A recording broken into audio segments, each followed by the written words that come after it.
प्रधानमंत्री नरेंद्र मोदी ने राष्ट्र को संबोधित करते हुए किसानों को लेकर एक बड़ा फैसला कर दिया। बताया जा रहा है कि संबोधन के दौरान पीएम मोदी ने तीनों कृषि कानून को वापस लेने की घोषणा की। जहां प्रधानमंत्री के ऐलान के बाद राजनीतिक प्रतिक्रिया आ रही है।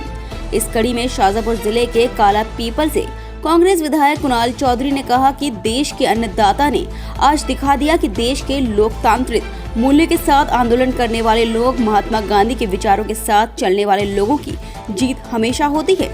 ये जीत उस अहंकार के खिलाफ है जो इस देश की तानाशाही सरकार में आ चुकी थी। साथ ही कहा कि किसान क्या चाहते हैं ये प्रधानमंत्री को सोचने में 350 दिन लग गए। 600 किसानों की हत्या के बाद समझ में आई कि ये कानून गलत है, ये अन्नदाताओं की जीत है। जिसके बाद मध्य प्रदेश सरकार के पूर्व मंत्री और शाजापुर विधायक हुकुम सिंह कराड़ा ने भी किसानों की जीत बताई। साथ ही उन्होंने कहा कि केंद्र सरकार को अपनी गलती स्वीकार करनी पड़ी, सरकार को झुकना पड़ा। एमएसपी और छोटी मोटी आवश्यकताओं की सुधार की मांग किसान कर रहे हैं। भारत के जीडीपी में 18% ग्रोथ अकेले कृषि उद्योग की है।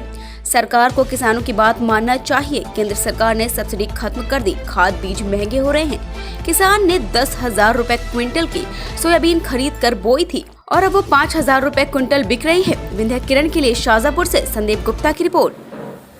देश के अन्नदाता ने आज दिखा दिया है कि इस देश के लोकतांत्रिक मूल्यों के साथ आंदोलन करने वाले लोग, महात्मा गांधी के विचारों के साथ चलने वाले लोगों की जीत हमेशा होती है। ये जीत उस अहंकार के खिलाफ है जो इस देश की तानाशाह सरकार में आ चुकी थी। वो काले कानून जो अन्नदाताओं को नीलने का काम किया, जो किसानों के साथ अहित करने का काम कर रहे थे, आज उनकी जो वापसी हुई है ये अन्नदाताओं की जीत है। और साथ में ये जीत उस अहंकार के खिलाफ है, उस दोषियों के खिलाफ है जो किसान के साथ साजिश रचना चाह रहे थे। और वो दोषी जिन्होंने इस बात की परवाह नहीं करी कि किसान क्या चाहते और सिर्फ काले कानून थोपने का काम किया।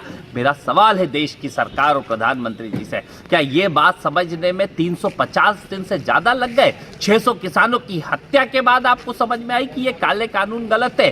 पहले दिन से अन्नदाता कह रहा था, पूरा देश का विपक्ष कह रहा था और राहुल गांधी जैसे नेता लगातार आपको चेता रहे थे। उसके बावजूद जिस तानाशाही तरीके से आप काम कर रहे थे, ये कहीं ना कहीं इस देश की सरकार की अदूरदर्शिता का निर्णय है कि 600 किसानों की मौतों का जिम्मेदार कौन है। उन अन्नदाताओं के 350 दिन खराब करे उसका जिम्मेदार कौन है। और ये काले कानून जिनके खिलाफ किसान सड़कों पे थे, और इस बात को उन्होंने चरितार्थ कर दिया है कि जिस दिन ये सड़कें सूनी हो जाएगी, ये संसद आवारा हो जाएगी। मैं धन्यवाद दूंगा उन अन्नदाताओं का जिन्होंने सड़क के ऊपर बैठ के इस संसद को आवारा होने से बचा लिया, इस देश के लोकतांत्रिक मूल्यों को बचा लिया और काले कानून लागू करने वाली सरकार को घुटनों के बल बिठा के उनके अहंकार को चकनाचूर करने का काम करा। ये बधाई अन्नदाता को। और सरकार से सवाल है इन 600 मौतों के जवाबदारों के ऊपर सख्त से सख्त कार्रवाई हो।